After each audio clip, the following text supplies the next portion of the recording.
Hello and welcome to episode 16 of Rigor Mortis Paranormal. This is Robert, Jasmine, and Ian. Hey guys. And I'm David. You all right, guys? We got a really good one tonight, huh? Excellent. Action-packed. We got Whaley House from San Diego, man. That's going to be a really cool one. For a while. We've been needing to get that one out, and I'm so glad that we're going to get it done today. Yeah, we got that interview with Jokie Tolentino. Yes. Hopefully we got that right. Hopefully I said it right. Yeah, and then we got some haunted schools, which is going to be really cool.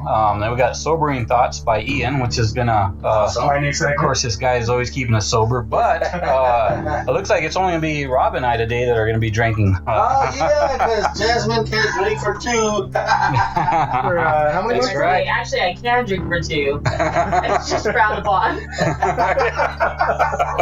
Yeah, that's right. Yeah, it's frowned upon by today's society for Jasmine to be drinking, huh? So. But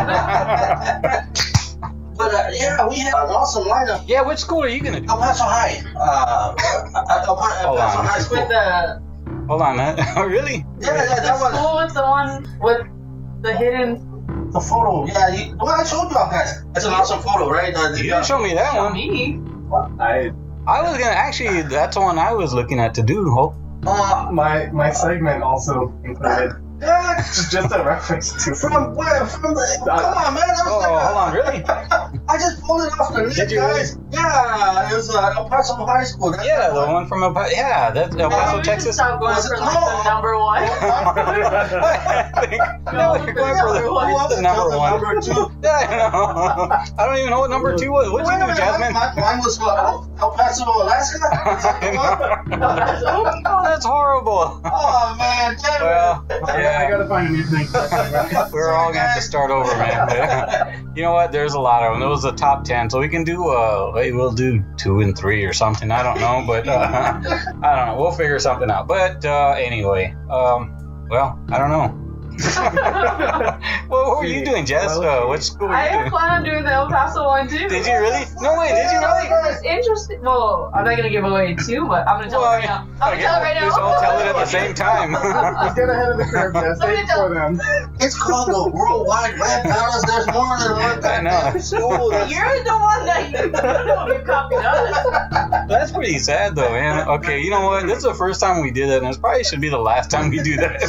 We need to really maybe communicate a little bit. Let's take 5. Let's get that. We'll be right back. Hold on.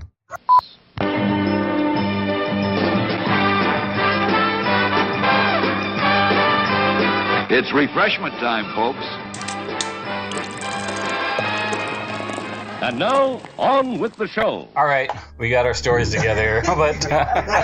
yeah, I know. I just am like seriously deep searching. So That's 5 minutes. Yeah, I know. Yeah. if you find Yeah. we're telling the same story, then Your first day of school. I mean, you seem to have liked school, Jazz. Mhm. And I think I mean, it was not terrifying or anything like that for you, right? I think my first teacher, her name was Miss Pretty. Oh wow, there you go. Okay. She was like the Really? teacher from Matilda. That's what I was gonna say. That's like Yeah. So So it was all right. Yeah, same thing, right? Your first day of school. Oh, yeah, man. We had love school, so. Yeah. Good day from that I don't even remember. I mean, like, okay, me and Dave had to go to school to eat, man, basically. Yeah. But That's what school was for. Eating food. I remember when I was like real antisocial. I just couldn't make friends. I didn't know how to. I was just kind of like a mama's boy. And I remember they sent me to the first school I ever went to is in San Antonio. There's a school called Vestal Elementary. They stick me in first grade, and like I'm already crying, right? I'm How like, old were you? ah, man, that's 9. like, I'm just kidding. No. I was like 9 years old. No, but I was like looking out the gate, like during recess with the chair. Like everybody was playing, man, and I was just looking out the gate. Like, come on, 3 o'clock. So, no, but the worst thing about that is they stuck me in a room with a bitch. And I mean, no, it wasn't even that. It was like an Miss evil one. Crunchbull. Yeah. No, I don't even remember her. Who did she throw out the window? No, she was mean. I don't even remember that. It was diabolical. I don't remember anything.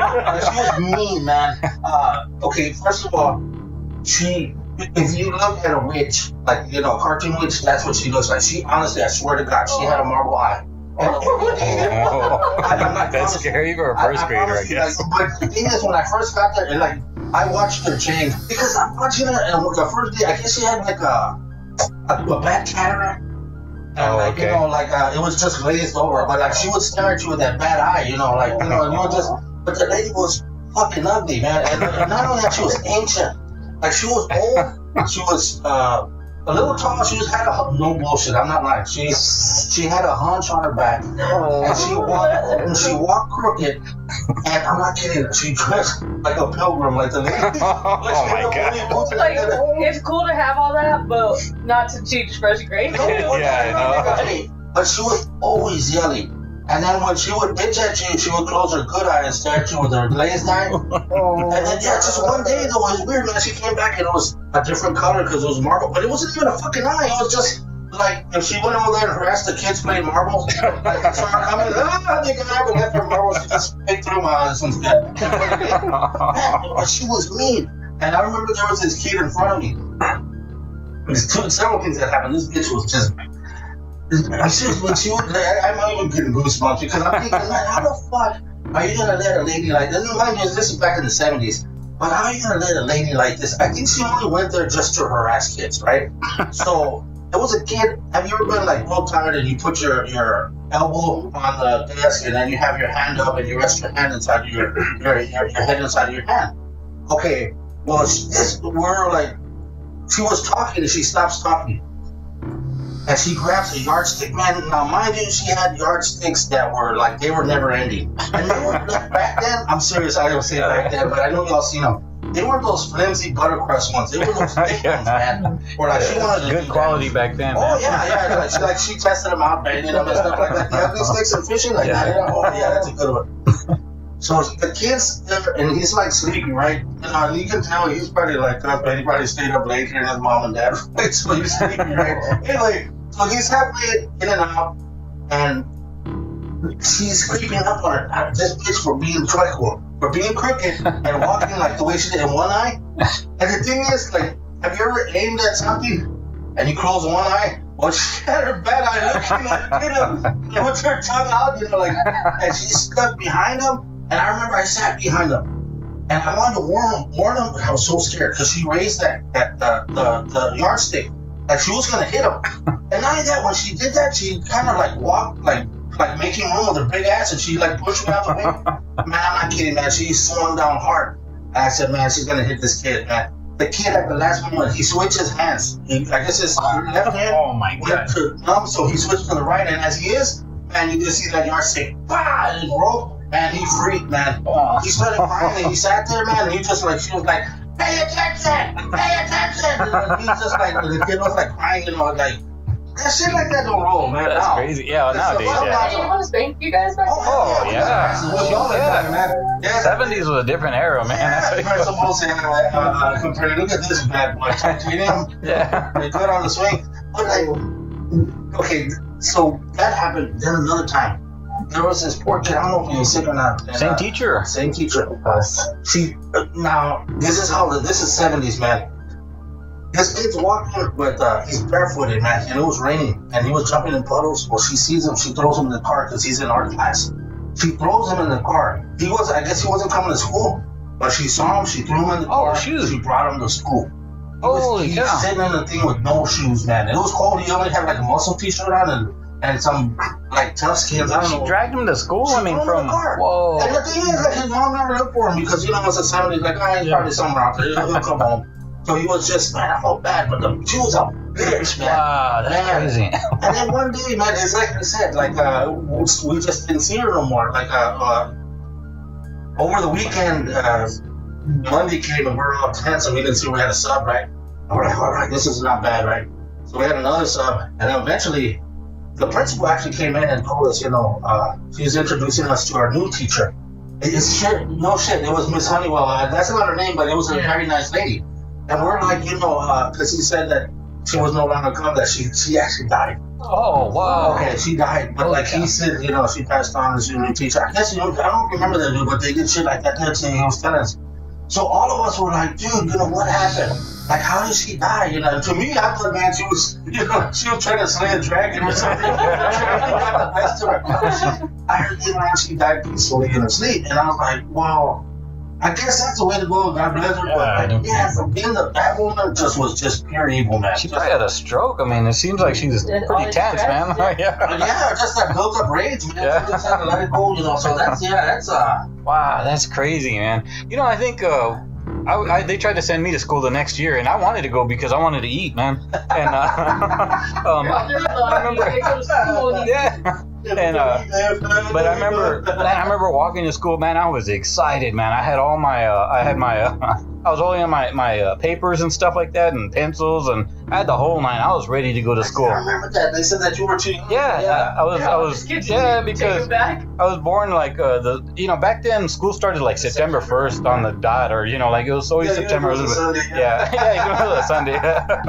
But I was born just a few days after September 1st, so man, they're like, nope, I'm sorry, you can't do it. And I'm like, please, I wanted to eat, man. I was like, you don't know what I'm going through. I know food, But let's go eat the twigs and the rocks. I remember walking back home with our oldest sister.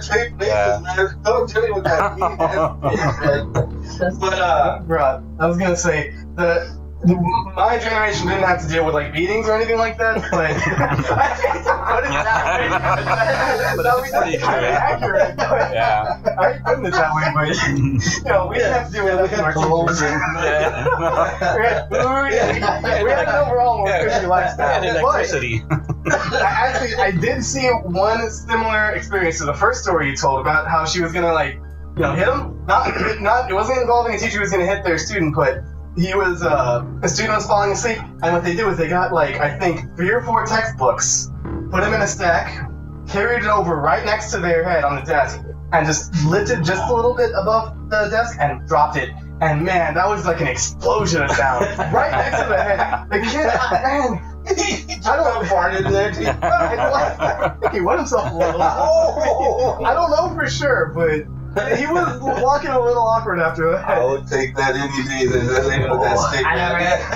That was probably a big deal, right? No, yeah. Kids are like, I'll tell my mom. That was something. That meant something back then. Man, I told my mom about that, and she was like, no. Yeah. That don't fly. Yeah. No, they're like, seriously, man. If we got spanked at school, what you fucked up, right? What did you do? Yeah, you get your ass looking again, so you just don't say nothing, man. Man, nothing. Why you looking funny? Just like, yeah, because then you'll get 2 beats. Yeah, exactly. No. Yeah, I'm looking at his belt. Yeah, Dad's taking his belt off right now. I don't know how they pick their first grade teachers, because you know what, man, I had a mean teacher too in the first grade too. I don't know what the deal was, man, but she was. They get the meanest ones to teach first grade to just make sure you're in line or something. I don't I know. was lucky. My school always my class always smelled like strawberries. Mothballs here, man. Mothballs, and I remember mothballs too. Beer, sweat. Yeah, no fear, just like people were just like quiet. You're mean also, or? Oh man, I had a mean teacher too, man. She was an old lady, and it's weird, man. Man, as we got a little older, Robert and I both worked at Whataburger as teenagers, and man, I saw her in the drive-thru, man. Man, I thought she was mean. You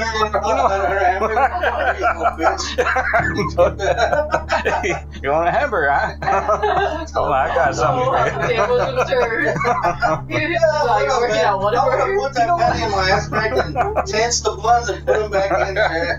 But you know what was bad was that her husband was worse than her, man. I was like, dude. Why? They came to a drive-thru and I was like, hey, I was like, Miss Garcia, I was like, it's me. I had you, What the fuck do you want?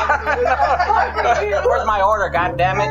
Getting mad. I'm like, whoa, hold on. I think I remember you, but where's my order? And then the husband was like, oh yeah, we just want to get the hell out of here, all right? I'm like, dude, hold on. And by that time they were like 110, both of them, man. I don't know what he was even doing driving, man, but they were grumpy, man. They were grumpy people, man. Can you imagine that? How can you eat in that atmosphere too, man? Just two people looking at each other. You gotta eat that fries. Why the fuck did I buy them? I bought them because I'm like, stupid bitch. I'm like, fuck you. I can imagine that. That was like a regular day at their household, I'm sure, at home. Yeah, let's hear the El Paso story, I guess, for the first time. Mind you, we took these off of the internet, and we're just reading them to y'all here. We found a couple of good ones. And I gotta give credit to this one. This one is www. Only 2 W's? Just 2 W's. Sorry. But please bear with me, guys, because it was a good story, okay? But you're gonna laugh at the website I got it off of. It's www.scaryforkids.com. So, Scaryforkids.com. And with 2 W's. So here, man, and they had the awesome picture.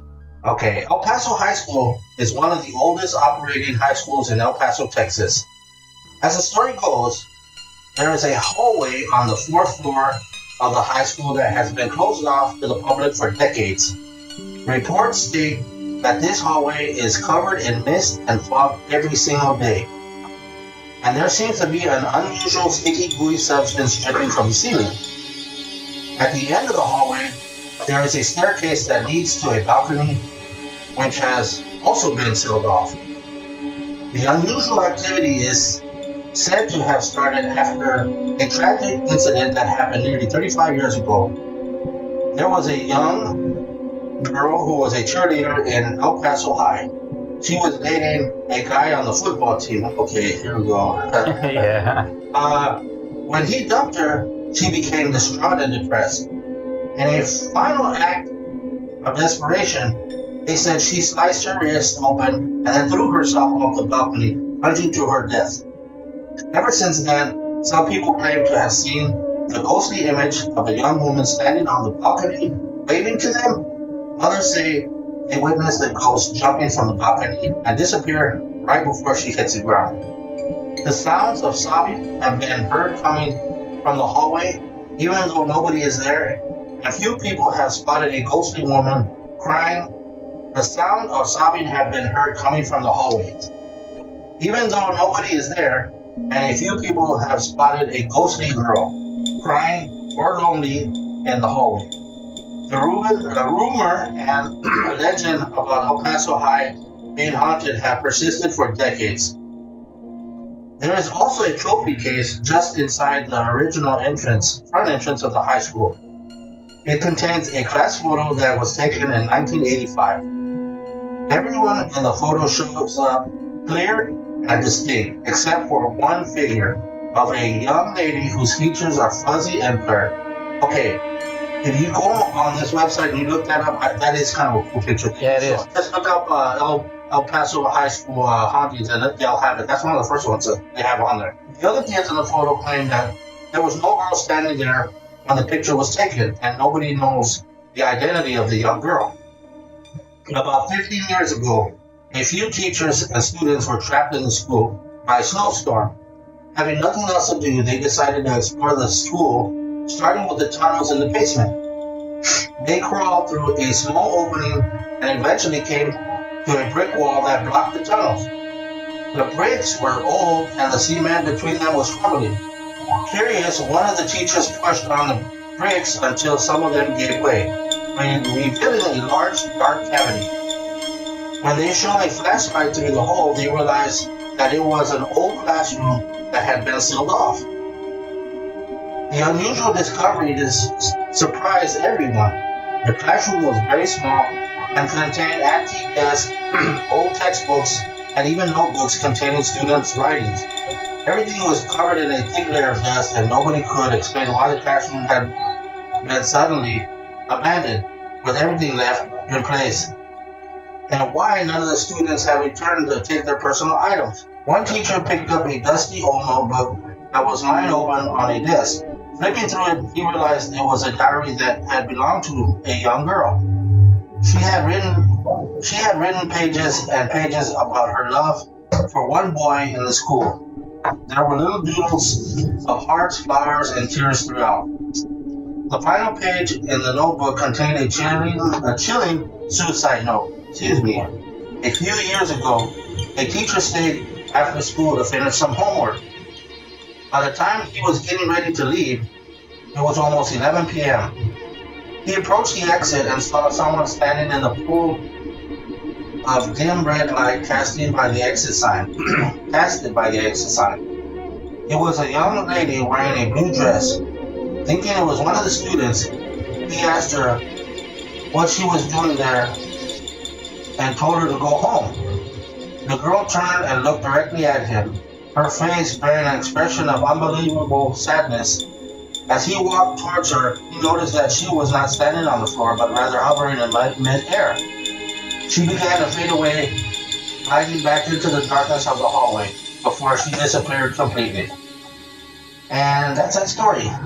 Man, you know what? Shredded that one, man. Oh, that's okay. You know what? That was actually good, though. I mean, that's why I guess Jasmine and I both picked that same story, because it was kind of crazy. I mean, could you imagine seeing somebody floating in the That's hallway? cool. If you take a look at it, it looks kind of like an old prison, man. It does, and it's weird because I don't know if it's the front of it or back, because it's got like at an angle. Like if you would look at one of those brand new curved TVs, that's kind of the way that it's not that curved, but it's like that, but squarish. Okay.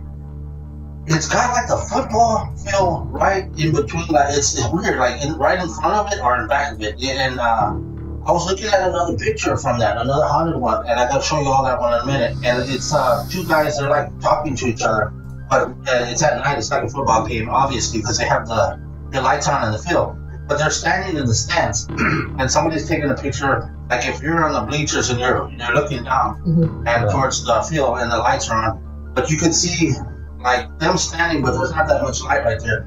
But you can distinctly see a little girl standing in between them. It's weird, man. It's another ghost photo from the same place. Oh man, you know what? Yeah, I gotta get the website up, man. Sorry, guys. Our website got hacked. Yeah, it sure did. Yeah, like it's messing. Eventually, for those ones we could stick in there and get those ones in there. But that picture, it was kind of neat. The one thing I didn't like on that picture is that they made it look like something out of the 60s or 50s because it was black and white. Yeah. And, it's from the 80s. And, that's our era. I mean, come on. We knew there was color at that time. Burnt orange or something? Yeah. Pastel. Yeah, exactly, yeah. And like big hairs, like, yeah. I like pastel colors. I really am into like abandoned or like secret passageways or like boarded up rooms, so that was pretty cool. That was cool. But here's another thing. So, and this is kind of a downer, is because I looked up. Well, you know how we do our research, and I went back to see if there was any murders or any suicides in this one, and I couldn't find anything. But then again, who knows? But like that could have been brushed under the rug. It could have. Yeah, that's true. But that's the thing I'm wondering is why do they seal off these places? Because in any story that you see, they still say the same thing. They seal them off. Yeah. And it could have been a lot of asbestos. I don't know, but that's true too. Yeah. But if it was something like that, don't you think they would like demolish it if it was something hazardous or something? Well, yeah, that's true too. But they have to go in. Well, they say they have to. And I remember when I was working at one school here. They came in and they removed all the asbestos. They claim that they can go in the children's room. Did you like bleach on the floor? Yeah. But they had hazmat uniform and everything. They kicked us out. We had to work in a different part of the. Yeah, Rob, that'd be scared of that, man. Anyway, just. Well, yeah, they had that. That's why they tell you, if with the mesothelioma, that's like. Bad news, but you don't discover it like 20 years later. Yeah. Like, never smoked it. Yeah, I can't pinpoint it. Yeah. I'm not quite sure what it is. But it could be a lot of, but like that's what they were saying is it was at night they hit, or every day there's a fog or a mist, and then they hit like a gooey substance that's on the walls and drips on the floors from the ceiling. Yeah, that was kind of crazy. That's ectoplasm. Or just like, mold. Probably was mold, That actually was an awesome story. So, that was a good story. While I was reading that, I came up to, I stumbled upon like an urban legend down in El Paso. And it was apparently this dad. I just read it from one article, so there might be more to it or less. But, there was his dad and his daughter had passed away in a bus accident and he couldn't get over it. She was like a little 6-year-old.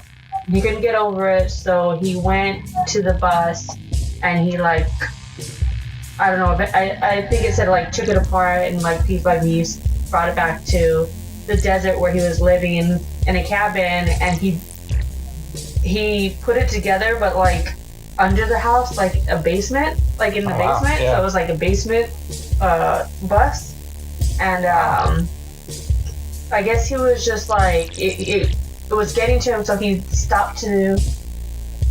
He went to the school that she was from, and he saw these little, kids playing these little girls, and I guess he got so overwhelmed, or he just took one of the little kids, What the hell? brought him back to the bus where she was. Well, he did that for the bus so he can try to bring her back, like summon her or something, like so he could see her. Wow. Oh. But so he creepy. wasn't getting there was nothing coming up, so like she wasn't coming. Anyway, so he went, he took the little girl, and then when he got home, he like realized what he did, so he just kept her under and he fed her and stuff, but she wasn't giving him love like a daughter, you know what I mean? Right, yeah. He kept doing it and to it until he kept getting the, I don't know, he had like a collection of girls in the basement, little girls. Oh my god. Yeah. Whoa. So I guess the story goes that one of the girls escaped and set fire to the whole house. What the hell? Wow. Yeah, but she killed all the girls that were in the bus underground. Oh my god. And they don't know what happened to the guy, but apparently there's a picture of the bus too. I don't know, it could be just any random bus, but there's a picture of a bus and where it's supposedly located in the desert.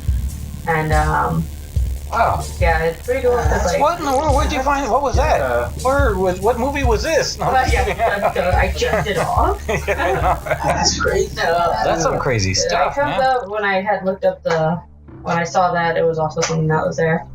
El Paso Bus. It's like an urban legend, so. I gotta check that out. I didn't heard that one. Yeah, that sounds creepy, man. All right, so the story I'm going to go ahead and read is the Willowbrook State School out of Staten Island, New York. It's a really crazy story where Geraldo Rivera actually got his big 15 minutes of fame, and or where he got started, I should say. And so this story was taken from blumhouse.com, which looks like it's a pretty neat little story. Anyhow, so the story goes like this. A long-abandoned and decaying state institution located on New York's borough that time forgot, Staten Island, the Willowbrook State School was known as a snake pit, and for good reasons. The facility, which was originally designed as a hospital for children with extreme intellectual disabilities who were once called mentally retarded, back in the non-PC era, was first opened in 1947 by the New York State Department of Mental Hygiene. During its first decade, outbreaks in hepatitis among the patients was fairly common and led to a series of controversial experiments conducted by two professors, Dr. Saul Krugman from New York and Dr. Robert McCollum from Yale. One of Krugman's studies involved feeding live hepatitis virus to 60 healthy children by Dr. Paul Offit, a pediatrician specializing in infectious diseases, wrote detailing the heinous testing. Krugman watched as their skin and eyes turned yellow and their livers got bigger. He watched him vomit and refused to eat. All the children fed hepatitis virus became ill, some severely. Krugman reasoned that it was justifiable to inoculate retarded children at Willowbrook with hepatitis virus because most of them would get hepatitis anyway. But purposefully giving the children hepatitis, Krugman increased that chance to 100%. Reportedly, patients were force-fed the hepatitis virus in milkshakes, and others involuntarily ingested each other's disease-laden stool. Oh, God. Not good. This place is crazy. Many of the doctors and staff considered the patients to be subhuman, while some were considered mildly retarded that could be trained to perform menial labor and employed a limited vocabulary. Others were considered severely retarded and were thought to be uneducatable, their entire lives to be spent behind institutional walls. Others suffered from physical defects as well. Gruesome cleft palates, hydrocephalics, and many degenerated as mongoloids. By the early 1960s, Willowbrook housed over 6,000 patients, well over its allotted 4,000. While the hepatitis study had long been discontinued, New York Senator Robert F. Kennedy toured the hospital in 1965 and was utterly horrified by what he witnessed. The patients were living in filth and dirt, their clothing in rags, in rooms less than comfortable and cheerful than the cages in which we put animals in a zoo, he said.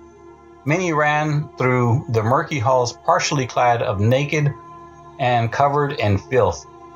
RFK quickly outlined a series of recommendations for improving conditions. The so-called school's reputation quickly became known as a site for warehousing mentally disabled children, many of them simply abandoned by their parents for the chilling embrace and so-called state care. After a series of expos, the Staten Island Advance uncovered many atrocities in 1972, and then unknown investigative TV journalist Geraldo Rivera brought the horrors of the overpopulated and filthy hellhole into living rooms all over the metropolitan region. Rivera's Peabody Award-winning investigation, Willowbrook, The Last Great Disgrace, revealed the not only severe overcrowding, faulty and foul sanitary conditions, but also the physical and sexual abuse of the hospital residents by attendants and other staff members. Rivera's investigation sparked national outrage. As a result, a class action suit was filed by 5,000 parents of residents against the state of New York. The bombshell lawsuit later led to the passage of a 1980 federal law, the Civil Right of Institutionalized Persons Act. 7 years later, the blight known as Willowbrook was officially closed and the remaining children sent elsewhere. Portions of the land were earmarked for us as part of the Staten Island Community College and renovations began. But not soon enough. A former Willowbrook custodian, a suspected serial killer, Andre Rand, who had a long rap sheet of charges of sexual assault and multiple abductions, brutally murdered a 12-year-old girl who suffered from Down syndrome, Jennifer Schweiger. He buried her corpse in a shallow grave on the abandoned institution's ground. Long suspected of kidnapping and killing other mentally handicapped individuals, Rand was finally arrested for the Schweiger death. The jury was unable to find him guilty of the murder charges, but ultimately convicted him for kidnapping. Rand remains behind bars. The grim case was explored in the documentary Propsy in 2009. To this day, residents of the nearby college Staten Island, as well as morbid curiosity seekers, reported seeing apparitions of former patients and hearing unearthly yowls in the night. While ruins of Satanists conducting unholy rites in the derelict ruins have long persisted, it may very well be the spirits of the dead seeking vengeance for the horrors of past torments. So there you have it. Again, this was found in www.blumhouse.com, or is it Blumhouse? Blum house.com. Bloom. Yeah. So anyway, this case was really crazy. I mean, it's not terrible. Yeah, Awful people, man. it sounds horrible. It's just like anything that can go wrong really went wrong. They 10 times fold, man. Yeah. Like, man, what was that about the feces? That they were ingesting? Or? They didn't realize they were ingesting, and they wound up getting hepatitis from feces. I mean, that's just. It's horrible, man. It's like, that's disgusting. Wait, the doctor too, man. So he was just injecting them to kill them faster? His plan was they were gonna develop hepatitis anyway. Might as well bring it on. I guess he was doing studies on that. Apparently, right? Yeah, that's what he was. He was trying to do some studies on that just to see. I guess he's trying to figure out what caused it or what he can do to cure it. But it sounds to me like he was just a sick guy, all in all. I mean, just using it as an excuse for his, sick whatever he was trying to do. Sick, twisted mind, really. That's about it. But sorry guys. I mean, this was a little bit more of a morbid story. Yeah, that was terrible, man. I know. I was sorry. Didn't mean to bring everybody down on that one. I was trying to go for schools, but since Rob stole the only one that we all had, we just kind of had to go a little bit different route on that one. But but anyway, I thought it was an interesting story. So I thought, was a great story. It's worth sharing. And not to mention, I had read a little on another page that I had found on another website. They were talking about how It may have been a part of the storyline from what was it, Jasmine? American Horror Story. Yeah, American Horror Story. They think that's probably where they picked up some of the storyline for one of they their show I don't know. shows. But If you guys haven't seen it by now, it's your fault. yeah, But, that's an old show, right? Anyway, So that was crazy.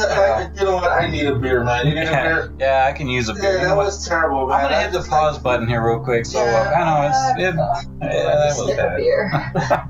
Yeah, you can sniff our beer, Jazz, but that's about it. My fart. Off the top, on a gold Lone Star, twist a cap. On a gold Lone Star, get the taste. The great high taste, that's proof for greatness, nothing less. On days like this, at times like these, only the best is good enough. This is where Lone Star belongs. Lone Star. Get the great light taste of Lone Star beer. You deserve the best, nothing less. All right, we're back. Got that beer going. Yes, okay, so where were we at? I forgot, man. I'm sorry, guys. We were drinking. Yeah. Jasmine's got the story going. Okay, let's hear it, Jazz. What you got? Okay, this is actually a story from Austin, which is not too far from us, and the story comes from seeksghost.blogspot.com. Say that 10 times faster. And it's about an elementary school that it was called Metz Elementary. It says in the eastern part of Austin, Texas, in 1950, Metz Elementary School was built. The school served as a large number of Spanish-speaking students. In 1916, the Austin School Board decided students could be better served as a separate school. The Mexican-American parents in this neighborhood disagreed. They worried that they might not be able to provide transportation, and they felt that this segregation would not provide their children with the same opportunities. While the board never officially rescinded their decision, the Mexican-American children kept at Metz were never asked to leave. Eventually, the matter was quietly dropped. For 7.5 decades, Metz served this community. Several generations of the same families started their school careers at this neighborhood school. By 1990, the Austin School District deemed the old crumbling buildings unsafe and planned to remains tear it down. It was at this point where the paranormal trouble started. Joe Torres Trucking and Excavation Company was contracted to do demolishment. He thought this job was going to be simple, but it turned into a nightmare for him and the men that worked for his company. Both Torres and his man heard the sounds of children laughing in the bathroom stalls in the old school. The work crew also heard the sounds of fingernails scratching down the blackboards in classrooms that were deserted. After this, most of the men refused to enter the old crumbling school by themselves. Equipment they were using to demolish the school started to stall or break down without explanation. Every time one of the bulldozers was driven close to the old brick building, its engine would stop. A truck was sent to the school with various replacement parts, but it broke down en route to the school. Several workmen's wristbands also stopped working. Tours about the... Wait, what? Their watches. Yeah, their wristbands. Their wristwatches. Really? Yeah, I saw that earlier too. I'm sorry, go ahead. It says Torres by this time was having trouble keeping men on the job. They either quit or called in sick. It seems everyone felt that something unworldly was impeding the demolishment of Metz. Torres, in response, decided to call in the Catholic lay evangelist to perform an exorcist. And guess what his name was? What's that? Mercantile? It was Elias Limon. Really? Limon? Why? What do you know, man? It's a small world. All of us here are Limons in this room right now. It sure is, yeah. That's crazy. Elias Limon walked through the school, sprinkling holy water and blessing each room. Unfortunately, his efforts didn't work. Just a few days later, a wall came crumbling down and killed a workman. No way. What? Again. By the time the school was completely demolished, Torres and his men were 6 months behind schedule, and more than half of his crew had quit and refused to work for him. So it says that the activity continues. Modern Metz Elementary was built on the same spot in 1992. Why would they build it on the same? Yeah, they're gonna have the same trouble, yeah. The old school was so beloved that the community that the architect used the old building's bricks to pave the new school's courtyard. Both students and teachers at the school have reported hearing and see child ghosts. While working on this site, Joe Torres rescued one tree and transplanted it in his daughter's yard. Why do people do that? Oh my God, I know. After all that, after all that, He's this was a good experience. Let me take some home. Some more home with us. so what happened to? Go ahead. I'm sorry. It says since many witnesses have reported hearing the sounds of children's voices coming from the tree. Dun, dun, dun. Oh my God. Crazy, man. I know, it's like, God, this guy just does not learn. Just use the same bricks. Board in this, yeah. Let's just take this urn home with us. That is crazy. Yeah, I mean, you know what, man? Hearing the nails on the chalkboard, I'd be quitting too, man. I'm sorry. But that's crazy too. What? That's crazy because you said that's when it started, right? Yeah, it's when they wanted to take it down. Isn't that crazy? Pissed off somebody. Crazy, man. I know. I mean, pissed them off. I mean, they dropped the whole wall on some kind of they're probably trying to get some sombra in the shade. What they should have done? The sandwich all cool and They should have fucking threw a grenade in there or something. Like, that's you just see him pitch back right I know. a brand new truck. Son of a bitch. Yeah, I don't know. I can't believe that, man. Bulldozers were cheap, or I don't know. Why would you use brakes over? I mean, let's repurpose all this stuff here. I mean, I mean, in normal circumstances, that would make sense. that's good, but not in this case. I mean, come on. Yeah. This is the brick that killed the man. Yeah, this is the wall that fell. We'll use this one. Yeah. Let's use this as bury parts of this in our house as a tree and stuff. I'm like, come on, man. Oh, that's them fighting for their school not to be torn down, the spirits, and I mean, I can respect that a little bit. Like their home. Yeah, and then what they say, like the truck that was bringing the parts broke down. That sounds like our cars, right? No kidding. Yeah, I'm trying to drive one. You take a piece of shit car to go drop off parts to another piece of shit. That's what's gonna happen. Anyway, man, that's an awesome story, Jazz. You know what, for me saying that reminds me of an old story that Dad told me one time. I don't even remember this. Remember on the south side, though? The south side of San Antonio, man. You can get your. This is back in probably the 80s. You got to get your inspection sticker, at least here in Texas. I don't know how it works in other states, but they would slap a sticker on your car. Well, now it's different. They give you what they recently. Right, now it's different. It was like for a while. They get it inspected, yeah. Right. But back then, didn't the sticker went on the windshield, right? Yeah, it went on the windshield. They give you a sticker to put in your windshield if you passed your inspection, your safety inspection. They test your brakes, your lights, and all that. On the south side, though, come on, Rob, you know this, man. You can another $20. For $20, you can have a brake light out or whatever. Your windshield wipers could be missing. There was no way Dad let him get his car. Those are pieces of shit. He went one time with a guy. This was so funny because the guy didn't have a windshield. So they didn't have a windshield to even put it on. Oh my God. They gave the guy $20. And the guy's like, here's a sticker. No, they just gave him the sticker, like, here. Oh my God. Put it on the hood, right? I know. Like, how do you explain it to the cop? I know. How do you explain that to the cops? This is where we're supposed to be, right?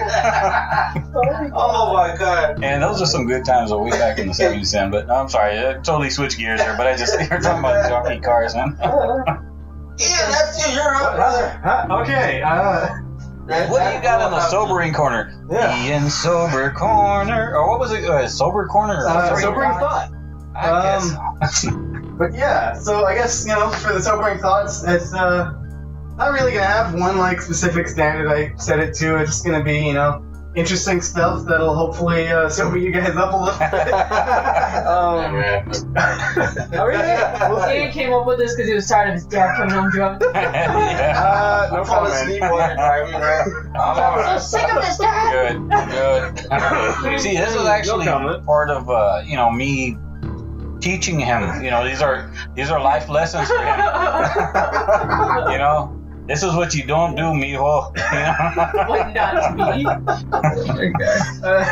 Anyhow. But yeah, so He's gonna call an Uber driver. Dad, driver, not you though. My Uber beeper is gonna be going off. Hold on, mijo. I gotta go pick somebody in up. my area. I'm about to pick somebody up, mijo. It turns out to be Ian. Yeah, turn that. Just driving a circle. I'm the sleeper. He's gonna fucking actually, you know what? Sorry, before I get into that, do you guys? I don't know how true this is, but I was reading.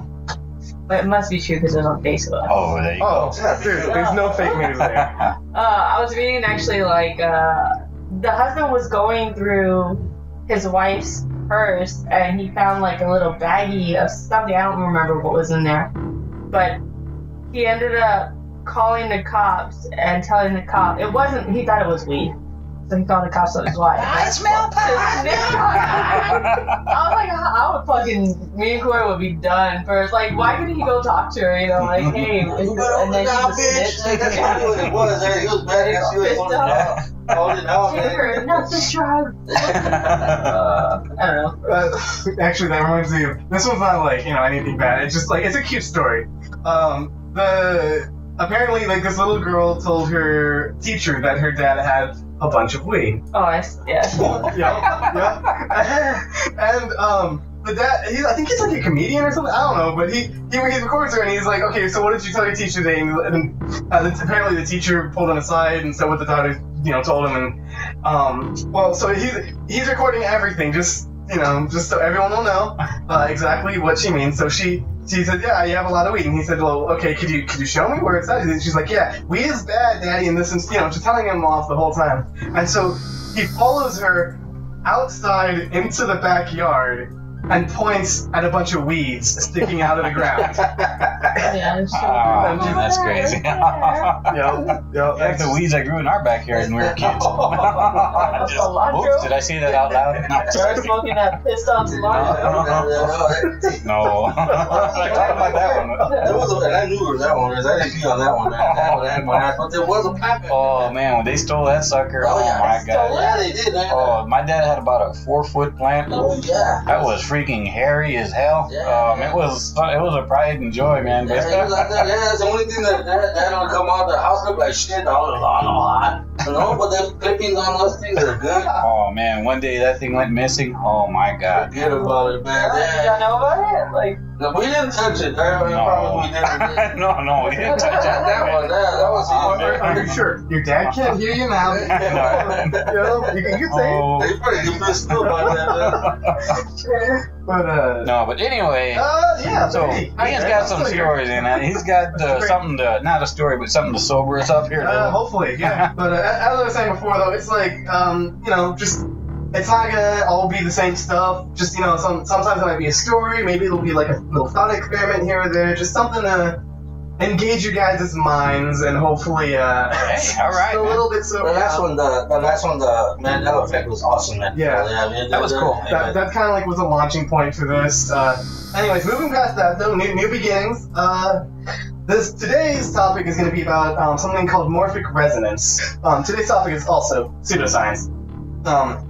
So stuff that scientists have proposed, but general science kind of like says that it can't be proven fact. So they just say it's pseudoscience, and Okay. Well, you gotta have facts. There's always someone that needs some kind of proof about something that bites them in the ass. And if not, it's pseudoscience. So morphic resonance is, according to Google, a paranormal influence by which a pattern of events or behavior can facilitate divergent occurrences of similar patterns. I know, layman's terms. Yeah, exactly. I just wanted to put the definition out there for the people that are smart that are listening to us. For those 2 of you. I'm the smart person listening. Right? Hopefully, more layman terms is it's a process by which self-organizing systems, so like hives or whatever, inherit a memory from previous similar systems. So one beehive, for example, might have like memories that are tied to another beehive, and so like This was all introduced by a British biologist by the name of Rupert Sheldrake. Sorry. He has a website. You can go to it. If you're gonna ask how he came up with the idea, How does that happen? Like, how, you know? right? The idea is that there's some sort of field that we cannot see that's not non-physical. So there's like no like energy or like physics-based stuff at all. It's somehow there's information that's stored there that is called upon by other people or organisms. And so one example to hopefully like simplify the idea for you guys. I'm pulling this from a video game, believe it or not. I believe it. Not hard to believe in. Yeah, the example from the video game goes a little something like this. It presents a hypothetical. In the game, it's given as a factual, I guess, experiment. And there's like a U-shaped tub filled with water, and half of it is dark, and the other half is electrified. And the exit for the U-shaped tub is on the dark side. And so rats will be placed inside of the tub and try to like find their way out. So it's a tub they'll have to like, swim through it. They can't touch the ground. And so naturally the rats, they can't see in the dark. They're going to go to the light side, but then they're going to get shot. And so they're going to go back, and there's the scientists in the game world recorded the amount of time it took the rats to finally go to the dark side of the U-shaped tub or whatever it was and get the escape. And so like every time they would do this with new rats, they would get a little bit faster until the rats actually weren't even looking at the light side. They'd go straight to the dark side. So now you're probably thinking, well, these rats probably all live together. Yeah, that's who's to say, they can't learn it from each other. But a similar experiment was later conducted. Again, this is like a game, so we don't need to like discuss whether or not how factual or realistic it is. It's wrong. But this is just like to help understand what the basic principles of it are. So in the game world, somewhere else across the globe, a little bit later on, another experiment was conducted that is exactly the same, but completely different rats. Had never been anywhere near the first group of rats, and they also started off really quickly, like way quicker than any of the other rats had done. Until, at a much faster rate, they were eventually going straight to the dark path. Like the first time. So I don't remember if it was the first time or if it was just that the first rat was faster than the other one. Yeah, they took them. They were a lot faster. Yeah. Hey, so would it be something similar to like twins being in different like areas and feeling or knowing what's going on? Actually, you know what? There was some. Is it like that? I did see some mention that like it's called a morphic field, I guess, or morphogenetic field. I keep getting the two mixed up. I don't know which one's which, but the where it actually would explain stuff like that, where like people can just kind of like understand or know things about one another. That's just twins, especially because they have those like the sort of ties. Yeah. But it's not like real dramatic. Like, let's say there are two sisters, right? And one's carrying a bunch of groceries, but she's got an itch on her ass, so her sister scratches her own ass. And she's like, oh, that's better. It's nothing like that. No, I don't think it's anything direct like that. Is what even in the video game world, it's nothing like that. So twins are useless. I gotta have someone scratch my ass for me. Yeah, but so that's just like kind of how the general like idea behind it. So kind of like all the rats around the world kind of like learned the scenario, this experience, in a sense. Or not that they learned it, but they could draw upon it. So like one example again given from the game. I didn't read anything in the like real life lecture or explanations from it, but it kind of makes sense. It would give an explanation for why you have like an epiphany. When you're trying to like come up with some answer to some problem or whatever, and you just out of nowhere you just know the answer. That's another example that could be explained by the morphic field. And so they actually did try to test this in real life. And so like the experiment went a little something like this. There were two puzzle images that were kind of like splotch images, I guess. Like that you see like a psychologist's office or something like that. Right. And they would like represent like kind of like Picasso's paintings. Like they're all like fractured up. They stand for like a real thing. Where I read it at, they actually have what the original images look like, and then the splotch images look like. So you can just see like the before and after. And so there's two of those that they select. And for the first step they do is they show a group of people these images and see if they can guess what these images are. So, for example, like one of them was like a man riding a horse, and so they would take the number of people and like figure out what percentage of them could get it right.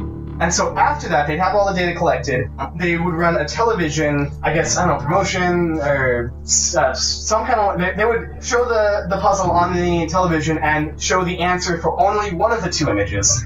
So that would be the test image, and then the one that they didn't show would be the control image. And so, like, however many people saw it, it would be like more people would know the answer in the world. And then next up, what they would do after that is show more people who are not in the territory where the answer was shown. They would have other people view these images and see what percentage of them got it right. So, like, that's like the general rundown of the plan. And they ran this test 3 times. Once in 1983, they had Britain show 2 million people the answer to one image on TV, and then they showed other people around the world the same puzzles. The same year? Yeah, and it was all in the same year, within the same time frame. And the percent of people that recognized the image that was shown on television was higher after the broadcast. So it went up. More people were able to tell what the image was. But then the one that wasn't shown had no change in percentage. The same percentage of people recognized it. So the control one that was not shown by the broadcast was more or less the same. It was like the same. And then the one that they did show in the broadcast, the percentage went up. So that means, in that case, like that kind of like supporting the idea of a morphic field and morphic resonance, where a certain amount of people had this experience from the television broadcast and where they knew what the answer was, and it strengthened the morphic resonance of that experience, where other people would be able to grab from that experience and understand and figure out, oh, this is what the image was. So that was like the idea. So the second time they ran it, it was actually done for 8 million viewers, and it was a BBC program called Tomorrow's World. Don't know if y'all heard of it. I think I actually have, yeah. It was 1984, and so this time the way they did it, I don't know if it matters, but what I read was that they showed the image. They chose what image to show live. They just selected it live randomly, and so afterwards they carried out tests in North America, Western Europe, and Southern Africa, I should say. And so here's where things get a little bit more interesting. In Europe, the percentage of people that recognized it drastically went up. Like it was a very large percentage. It didn't give the percentage number, so I mean, I don't know, for all I know, they could be blowing up the numbers. Right. But it was described as a significant increase. But the thing is, in North America, there was no change. It's because we're lazy. I'm just kidding. Well, they actually have an explanation to why they think that might be. But sorry. I just shifted. That's all I mean. I shifted and I got that word. Oh man, that's terrible. I'm sorry. But yeah, so in North America, there was no change in the image that was shown, the test image. And then in Europe, like I said, it was a drastic increase. But in Southern Africa, there was a slight increase in the number of people that recognized it. So Europe, Western Europe had a significant increase, Southern Africa had a slight increase, and North America had no increase. I want to hear the answer to this. Why? Right. The reasoning for why. And again, all regions had no change for the percentage that got it right for the control image. So that one's this, which is kind of like, if this is true, it kind of like makes sense, because that one wasn't shown to more people don't know the answer to that one. So the third time they did it was in 1985. The puzzle was shown in West Germany on, I think it was this one I'm about to say is the program or the channel or something like that. It was on North German television. In this experiment, people in England actually had a harder time figuring out which one was, figuring out the correct answer for the test image. And this time, in this experiment, people in England had a harder time deciphering the image. England, specifically, had a harder time deciphering what the image was. And actually, other areas in Europe had a stronger negative effect. So basically, the percentage dropped afterwards in England, and even worse, in other places, not just in England, in other places that were around Europe. Wow. So that was one weird occurrence in that one. In America, there was no change. And also there was again no change in the control image. Again. So it was We're smart. What the fuck is that? So it was like yeah, so we didn't increase or decrease. You picked this fucking topic and we're just gonna say you're stupid. Americans. Well, it's not that- Just kidding. Is that what we're smart about? But another thing that was weird though about this experiment was North America. Apparently, for some reason, they showed them previous images from the BBC televised program, and we got more right this time. Oh, so we're slow. We're behind. I don't know. So that was a weird thing. So, but one explanation Sheldrake had for why North America didn't have any increase and Southern Africa did was that we're more significant time zone difference between Western Europe and North America. But by years or what? I mean, I know what you mean. The time zone difference between North America and Western Europe is 5 to 8 hours. Okay. Whereas the time difference between Southern Africa and England is is 1 hour. Okay. And so his thought was that the people in the same time zones were more in phase. By my understanding, that kind of means that, like, since the morphic field is all about, like, habits, that our learned habits are stored in that field. I bet they're just better than us, too. Our stored habits are tied to that field. So my understanding is that maybe this means that since people's habits are tied by time, so it's all about the habits. Since the morphic field is about stores learned habits in like more like so that's by human thoughts or just by not thoughts. just humans though, like humans and animals and just stuff like that, because the morphic field stores human in our case human experiences and our habits. Somebody who is in the same time zone, their habits would be tied to that time zone, so they would be more in tune to other people in that time zone because their habits are closer, I guess. So does it take into account when you got to move your clock forward an hour or back an hour? Yeah, well, I'm just kidding. I'm kidding, man. I'm just like, whoa. So this would make it easier for them to, I guess, access the morphic field and like learn from the morphic resonance of other people in the same time zone. So that's, I think, his explanation there. Because honestly, I didn't completely get it, but that's my understanding at least. And so, like, the thing is, Sheldrake was actually not discouraged by all of this randomness that seemed to happen throughout these experiments. He was actually encouraged by it.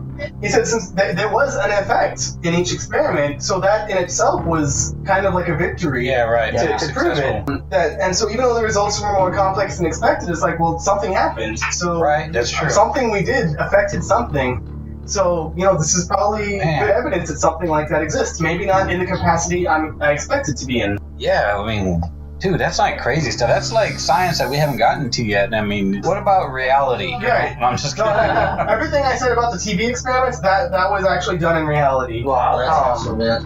And the only reason why I said that is because I know there's this other thing going on with virtual reality, which is getting really huge now. Again, that is different, but I mean, whole other ball game. Yeah, I mean, no, but I've just seen things with VR where you're, people are actually really digging that, and they're like, hey, wait a minute, this is better than real life, Yeah. It's getting to a point to where, you just want to wear that VR thing the whole But time. that's the thing, technology is getting better for lazy people. That's what I'm saying. Think about the application it has for people who aren't lazy, who can't do some of these things. I mean, that's that's true. I know, it's not the whole story, but I mean, can you imagine how they could experience, somebody who can't, for example, go on a roller coaster because medical conditions or something like that, they can experience what that's like in the safety of their home. Or somebody who doesn't have legs, for example, they could I can understand that. Yeah, they could walk, they could run. But I mean, it opens up experiences for people who are. I never thought about that. That is excellent. You're right, though. That is awesome. Well, back to what Ian was talking about too. This other deal that is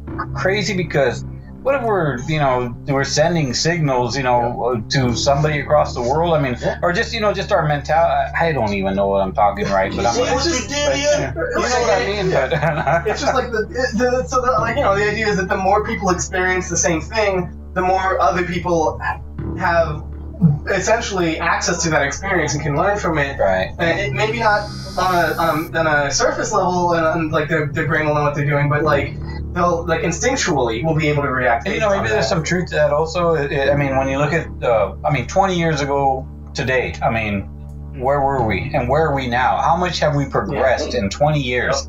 I mean, we got computers now. Is that kind of like part of evolving? Like, you know how But look how fast we're evolving. That's what's scary. My phone, how tiny this is. I mean, honestly, my computer in 1996 that I bought, it had 2 gigs of memory.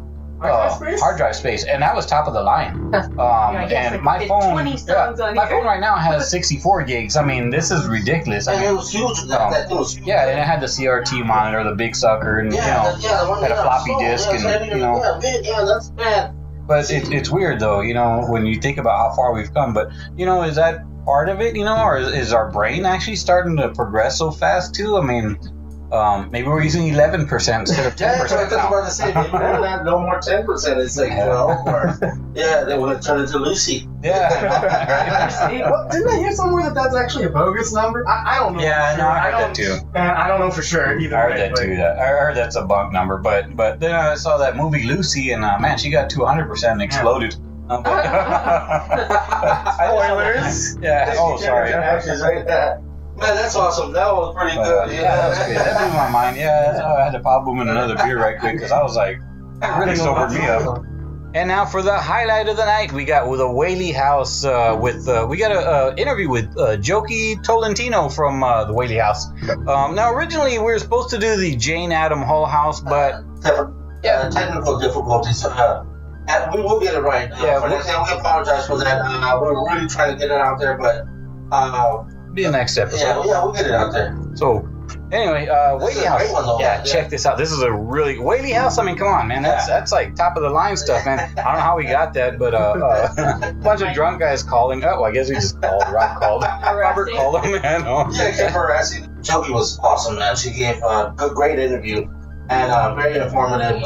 It's awesome. I love the interview. It was great. It was cool, man. So yeah, let's give it a listen. Check it out.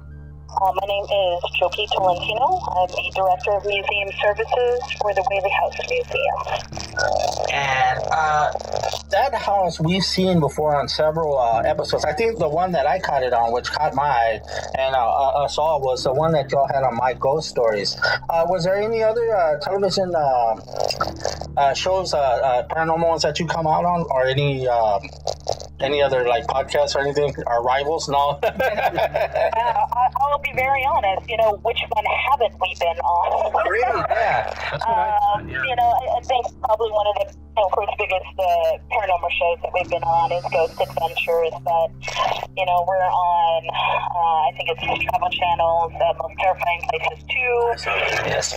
And I don't know. We're on a bunch of stuff. Okay. Can you give us a little bit about the history of the house? Ooh, I'll try. Mr. Whaley, he came out from New York out here to California, and it was for the gold rush. And he first ended up in San Francisco, and a lot of people thought that he was basically there for the gold. Well, in a sense, he was. He was a very smart businessman. He was an entrepreneur, and so he sold mining goods to all those gold crazy people that were coming to seek their riches. And after his business venture there, somebody suggested him to go down to San Diego, and so he ended up here in San Diego. And for Mr. Whaley, he was a very prominent figure here for the town of San Diego, especially for what we call Old Town, the original San Diego.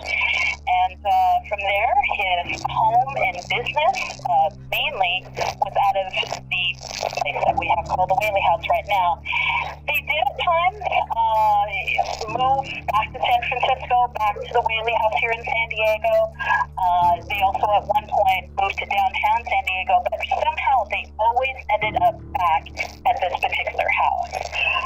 So whether or not it was fate or for some odd reason they just could not get away from that particular property. Can you tell us the spirits that are the haunting? Who is it haunted by?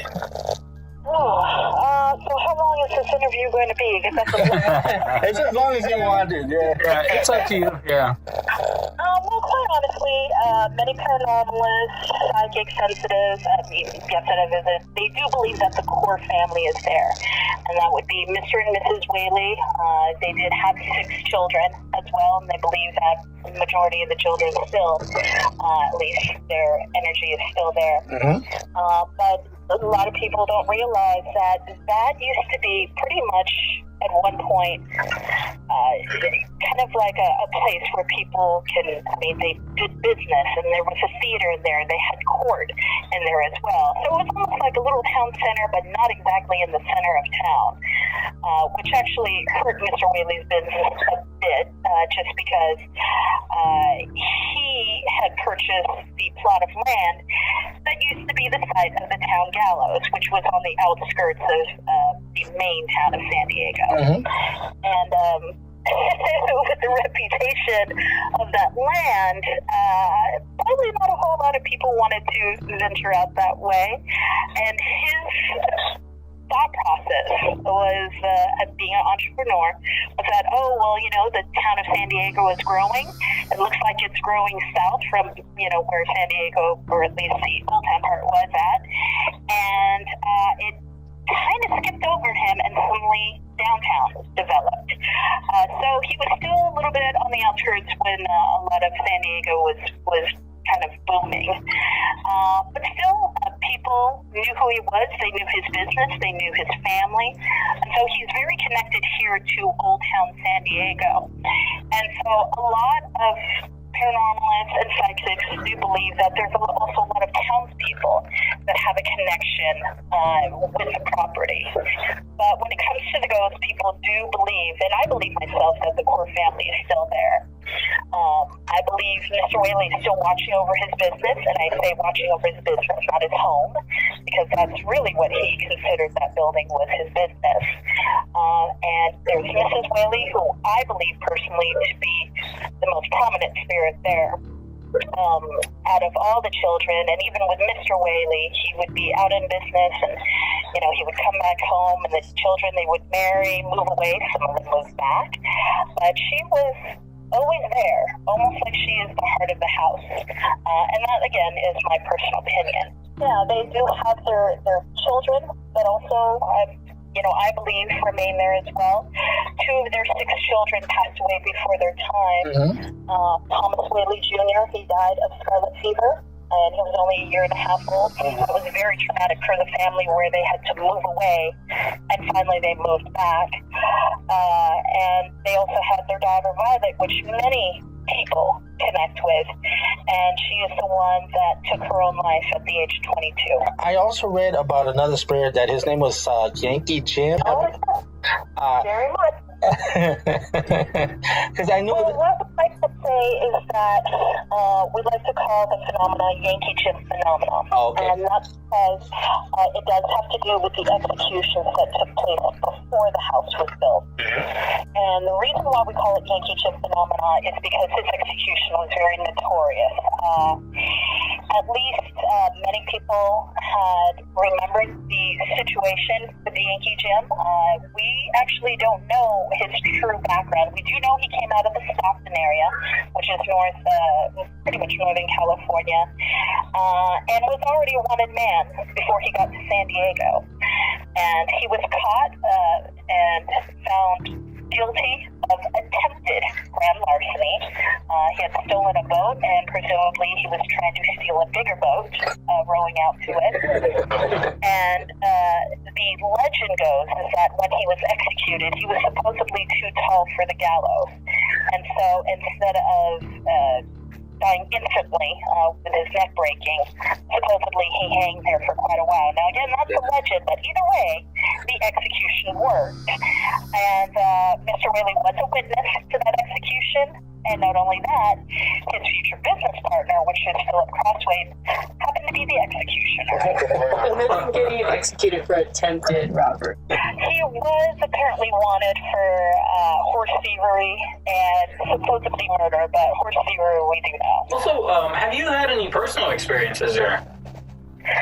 Well, considering that I have worked in the museum for 15 years, going on 16 now, and it's a definite yes that I've had experiences inside the house, but it's not what people think. It's definitely, I always say to people, it's a lot of natural things at unnatural times. So I've had someone tug at my clothing, play with my hair, whispers in the ear, but even seeing things, and I know everybody has to see something to believe it, but for me, at least in my experience, seeing things, full body apparitions, to me they looked real, they looked solid. It's just at that time I didn't realize what I was seeing. So, for example, I would walk into a room, that would have 2 doorways. I'd walk into a room and then I would see someone in period clothing, wear the period clothing, walking out the opposite end, and realize, 1, that's not a dress we have. 2, I have no idea who that is.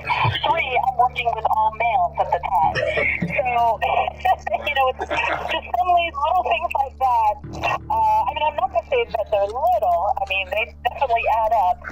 But I'm not sensitive. I'm not psychic to it. And when I can't answer my own question, then I kind of chalk it up to the Whaleys and say, okay, you got me there. I'm going to go into another room. Thank you. And has your staff ever experienced anything like out there crazy? Oh yeah. In fact, we have a lot of new staff right now, and the question is like, is this supposed to be like this? Is there air conditioning? No, there's not air conditioning. No, we didn't have anybody upstairs at that time. And so they're starting to catch on. They had the same kind of mentality when I first walked into the Whaley House, that, things are going to fly across the room, or, I'm going to see the walls bleeding and that kind of stuff. No, it wasn't. And they just start to realize, and again, it's a lot of natural stuff, but just shouldn't be happening. It's like a little quirky. So when people come in, they get all kind of like round up and like, oh, I'm going to see something. No. Take lots of pictures. And, that's the best way to get your evidence. Because if they want to communicate with you, they would do it in their own special way for you and to you. And we have no idea what your experience is going to be like. And so, therefore, people walk in and they don't know what to expect. And however, we have gotten many, many people that have come back to the Whaley House, or they would send it to us, through email. And I got this picture of the person there. And it's like, I don't know what to tell you. The Whaleys are saying hi. If you Google Whaley House San Diego, you will just see, pictures from guests. You go onto our website, which is whaleyhouse.org, and you'll see just a very minute fraction of some of the pictures that people get back, and there's no way to refute that. It was just a couple pictures from people here and there. This is a lot of pictures and a lot of evidence from just random people. That's awesome. Yeah, that's great. Then that would be her visitors. You say it's great, but when we have to look at it, Yeah. I guess, for you, that's probably different. Yeah. You had mentioned that you had a lot of new employees right now, so do you guys have a high turnover rate, like with employees that come and go because of the hauntings? Well, honestly, it's kind of a yes and no. We have a joke here, kind of at the Whaley House, is that you can never leave. And so we have a lot of our docents and volunteers, and they have to leave for ever so much reason, whether it's for school or another job or for something else. But for some reason, somehow, they always come back. And so, people that have, worked or been with the Whaley House, or even visited a lot, somehow they have this connection to where they come back and they visit, and they have that connection with it. We just happen to have a new staff because we've kind of changed a little bit of our management, and but the great thing is that it's new blood, new energy, new people for both the Whaleys, the spirit, as well as the guests to kind of, get to know. And it's really great, and especially when the former employees or volunteers that come back, they're like, oh, I really miss this place. I really miss, wearing the period clothing kind of thing. But, yeah, everybody for some reason has a connection. So you... I, myself, as well as our historian and one of our other people that have been here, 13 years plus, we always have the joke that we're already dead and we're just haunting the place. We can never leave. Have y'all ever had any like funny or hilarious experiences with the paranormal there? Well, let's try to see. There is one, although it's a picture of mine, so I would have to see if I can find that picture for you. But yeah, what had happened is that and this is just a few years into when I was first working here. And at the time, we were not open in the evening. And we were only there for some of the tour buses that were coming through. And I had my head docent at that time. She was actually kind of a brave person. Wasn't one of those people that kind of dealt with kind of no nonsense, but she was very funny. And I had a brand new camera, brand new flash, and mind you, this is many moons ago before digital was really cool. And I said, it's okay if I go around take pictures. I said, sure, no problem. But she goes, well, you have to take them at weird angles. So she opens up the parlor area for me, which is the area that has most of the Whaley artifacts in there. They're actual items. And so there are portraits there of the family, one of them of Mr. Whaley. And so I'm taking pictures, and I will not do this again inside the museum, and I haven't. I was kind of mocking, and I was give me some love, taking pictures of his portrait, and suddenly my camera stops working. So, oh great, I kind of sit down on the floor, just, with the camera in my lap, and she starts getting into, like a psychic mode, going, is there anybody here? And she starts kind of mocking them as well. But as soon as she said, is there anyone here that wants to play with us? All of a sudden, the camera on my lap just went, pop, kind of freaked me out. I pushed it, and it landed facing up, and it was 3 feet away from me. So, in my head, okay, the camera finally advanced. But she kept going, and she was like, is this Thomas? Is this Yankee Jim? And she would go through the names of the family members, and once she got to the name Frank, and Francis Whaley was the Whaley's oldest son. Some paranormalists and sensitives say that he is kind of a prankster, and he also loves messing with technology. And as soon as she asked, is this Frank, my camera that was 3 feet away from me went pop, pop, pop, and suddenly the tour that we were waiting for walked right up onto the porch. We ran out, flipping on all the lights. So mind you, we're doing this in the dark. And, we let the group in, and people are, is that a camera on the floor? Yes, just please leave it. I'm sorry, folks. And so, as soon as again, this is way back when, developed the role, the very last picture was all these weird swirly lights. And that was the picture that was just, the camera took all by itself, just sitting up. And then after that, I said, all right, I'm good. I got the message. Wow, that's crazy. Here's one way to date that. Now, was that film a 110 roll? I'm just kidding. No, it was a Polaroid, and it would just wait, and we have to shake it. Oh boy. I'm just kidding. Jokie, you've been really gracious, and we sure do appreciate everything. Yeah, is there anything you want to push? Well, for this coming year in 2017, of course, we're always running our regular operating tours. From Sunday to Tuesday, we're open from 10 to 5 during the daytime, and that's self-guided admission, so people can walk wander around, take as long or short as they like. Then Thursday through Saturday, we're open from 10 in the morning all the way to 9:30 at night. And from 5 to 9:30, we do our evening guided tours. And those are every half hour. But we do have for our past and present tours, and that is seasonal. We have it during the summer, pretty much every Friday, going also with October. But the one that everybody loves to get onto is our ghost hunting event, and we have that at the end of each month, and it's with a professional ghost hunting team. They show you both the technical as well as spiritual way of connecting and detecting the spirits. And it runs from 10:30 to 12 midnight, and what everybody wants is lights out. And what is the location and your fees or whatever, Oh, okay.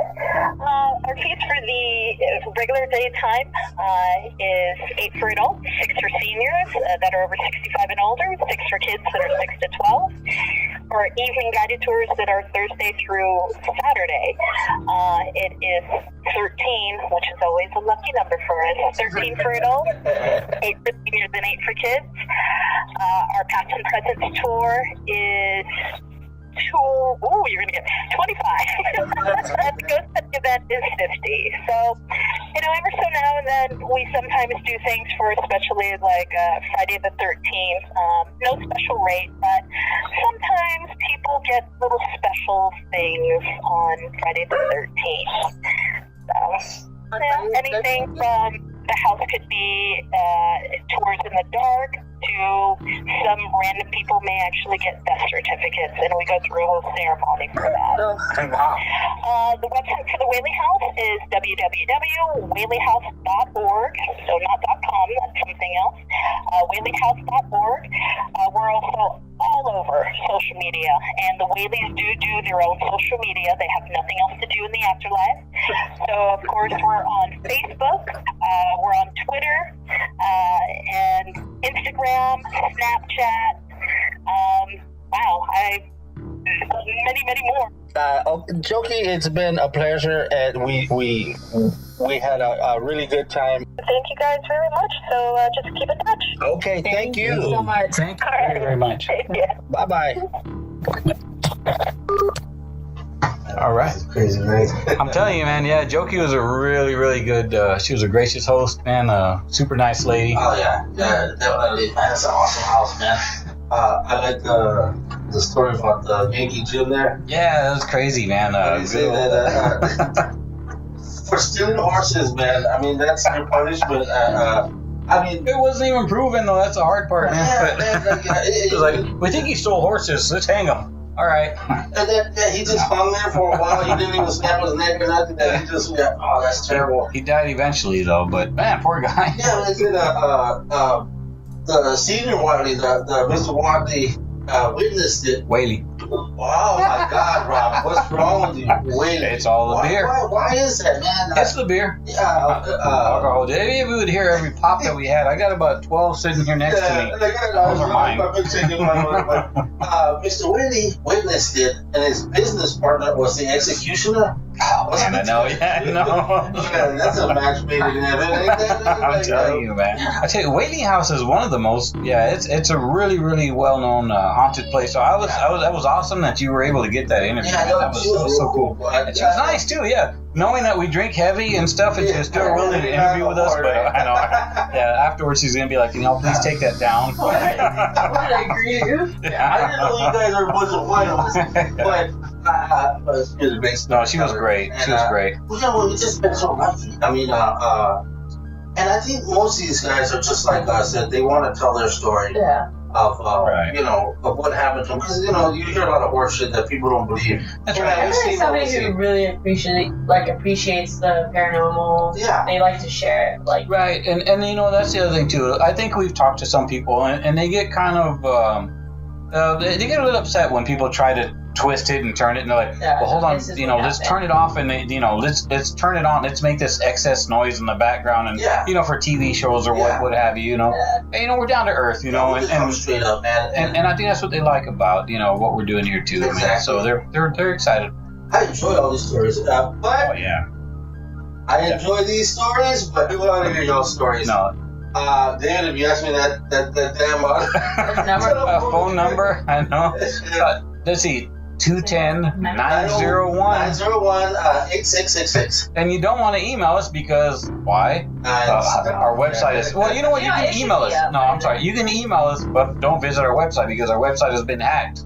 Yeah, what do they think they're gonna? I mean, what do people do? I don't know. You know, honestly, I deal with websites all the time, and WordPress is one of the most hacked web platforms on the web. Do they go like? Did they look like our website was successful? There's something easy, and I didn't. It was my fault. I didn't do. I thought, you know what? I mean, hack our shit though. That's what I want to know. Yeah, like what do we have to offer? You know. Yeah, exactly. Stories, yeah. But then what? they're us now. Well, yeah, you know what? Voices next week. You probably got somebody else, with all our podcasts on them, and they probably got thousands of visitors and listens and stuff. And here we are with our 9. Yeah, we have 9. I'm just kidding. But we have more interviews coming, and we got definitely more stories. Next week we're going back to our original format of stories, and we got some doozies on there. We got some great stuff, yeah. And we're hoping to get the Jane Adam Whole House. Hopefully we'll have that one back up. Let's see what I can get for sobering thoughts. Yeah, sobering thoughts. I'm telling you. That's awesome. That sobered me up, that's for sure. I think we might have to dumb it down just a little because I didn't understand. Half the words. But I was just acting like I knew what I was saying. I was just kind of looking at David. I see. Okay, yeah, it just went off feeding off of him. Me and Rob were shaking our heads like, yeah, I see. But see, what y'all don't understand is that, Ian, what's your degree? What you get? Aerospace engineering? Aerospace engineering. Awesome. I mean, we got our degree in drinking. That's about it. I was going to say, and I even graduated in high school. I mean, I can't even say that myself, so. Can you tell me the difference between this vinegar chicharron and this vinaigrette chicharron? That's about You beat me there, Rob. I can't. I'm telling you. I like chicharrones, I love that too. I'm sorry, guys, but awesome night. Definitely. It's been a long night. I can see that. We see that by the length of the recording. But yeah. Please Call us in, definitely. 901-8666. I'm sorry, area code is 210. You can email us at info@rigormortisparanormal.com. Don't visit our website. Visit our Facebook page. You know, y'all can even write us in through Facebook. Yeah. Definitely. Like that would us. probably be easier, but like either way, if you can't call, please, and remember those calls are 3 minutes long, so if you're cut off and your story's a little longer than 3 minutes, that's fine. We edit great here, and we'll get it out there. We'll make you sound like a pro. That's exactly right. In the meantime, peace out. Thanks for listening. Bye. Bye, guys. Deuces.